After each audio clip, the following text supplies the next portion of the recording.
tumesema ya kwamba sisi, ukisikiliza maoni ya mwananchi kutoka kwa grassroots hapa Mount Kenya, mwananchi ameongea, na hata nyinyi kama wanahabari mmejionea mwelekeo ya sana sana kiti ya urais pahali watu wanataka.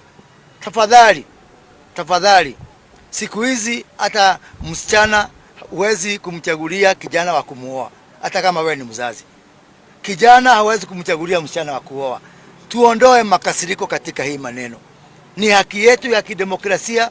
Tukitaka kuunga mkono William Ruto, ni haki yetu ya kidemokrasia, na si kusema yale mambo ambayo tunafanya kama jamii itasimama sababu tumeunga mkono ule mtu ambao watu wamejichagulia.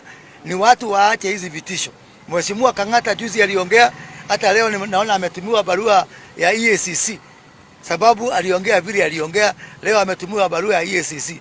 So this pattern and this habit of weaponizing our criminal justice system, of weaponizing the battle against corruption, it is making fools of those people who are advocating these things. There is no offense in speaking the truth, and what Senator Kang'ata did is just speaking the truth.